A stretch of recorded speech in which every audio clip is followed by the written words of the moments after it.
Hello everyone, today we'd like to talk to you about the century-old drought. The drought and water shortage crisis in Taiwan in 2021 is a large-scale drought event that occurred in the western part of Taiwan's main island in early 2021, leading to various levels of decompressed water supply, water restrictions, cessation of farming, and closure of businesses. This is the worst since 1947 severe drought, also known as the 100-year drought.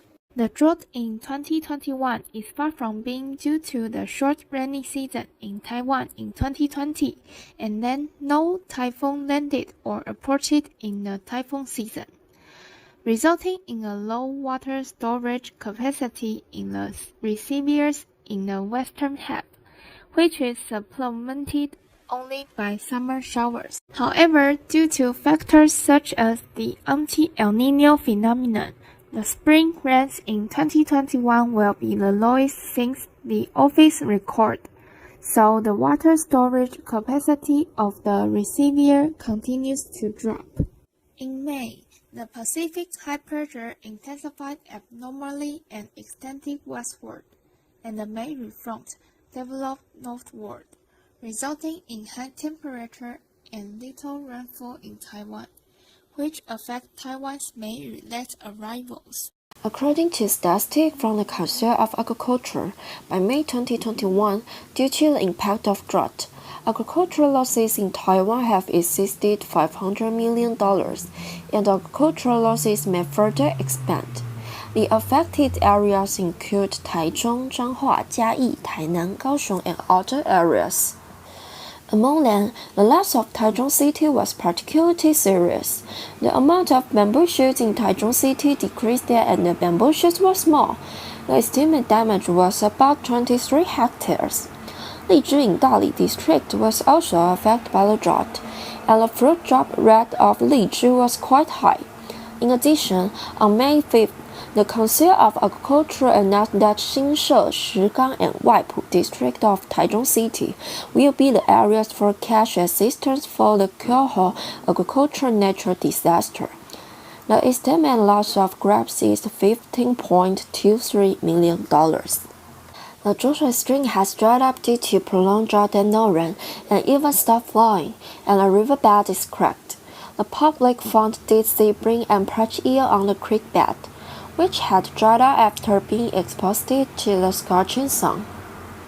The water level of Sangmu Lake dropped.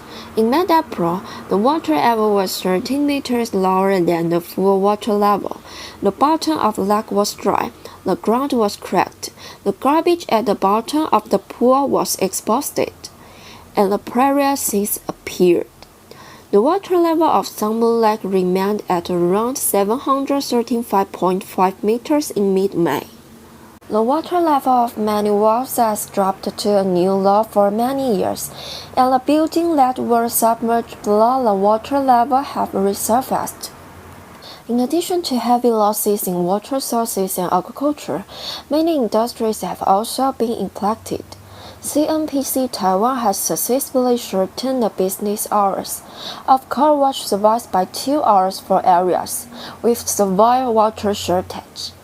In some areas, car washes have also been suspended due to the provision of cutting of 2 days a week measure.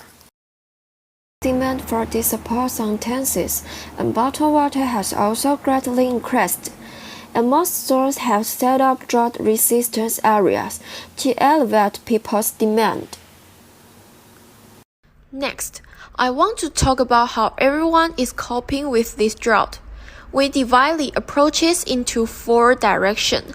The first is develop and dispatch water sources. The second is water restriction measures. The third is soil and water conservation, and others. From the first aspect, there are a total of 6 methods. 1. Digging a well. The number of drought-resistant wells in Taichung has increased from 25 to 88. The daily supply of 115,000 tons of water is equivalent to 500,000 people. 3 deep wells were drilled near the Liyutan Reservoir. It supplied millions of tons of water. The second is desalination. Taiwan has newly added a desalination plant to supply 15,000 tons of water per day. The third is underfloor water. Taichung Wuxi Underfloor Water Guidance Project has added 55,000 tons of water. The fourth is water collection at construction sites.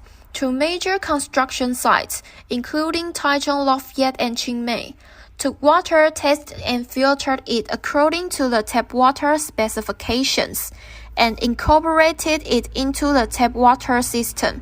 Tainan City government has set up large-scale water purification equipment, which is expected to supply 350 tons of water into the tap water pipeline every day.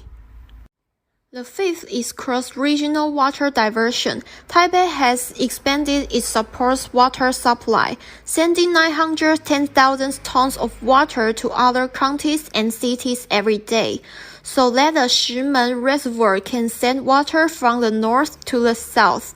The last one is application of reclaimed water. People's livelihood sewage and industrial wastewater are treated by sewage treatment plants and then purified by precision filtration in a reclaimed water plant. The obtained reclaimed water can be supplied to non-people's livelihood purposes. The second aspect is water restriction measures, which has 3 implementations. The first one is Supply 5 and Stop 2. Water supply for 5 days. Water stop for 2 days. Next is suspension of swimming pools. And finally is turn off faucets other than public toilets to implement water-saving measures.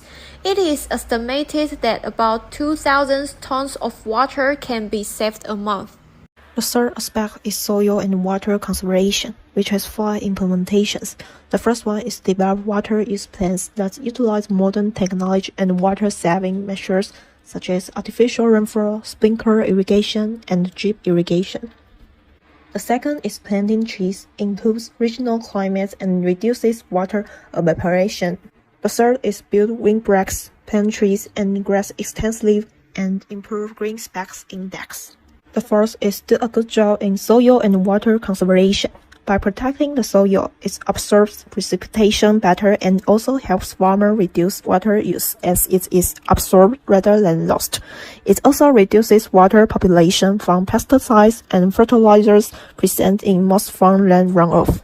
Fifth is implementing the ecological industrial structure, combining agriculture, forestry, and animal husbandry according to local conditions and improving the agricultural ecological environment. The last aspect is other solutions. First of all, replace water pipes to solve the problem of long-term water leakage in old pipelines.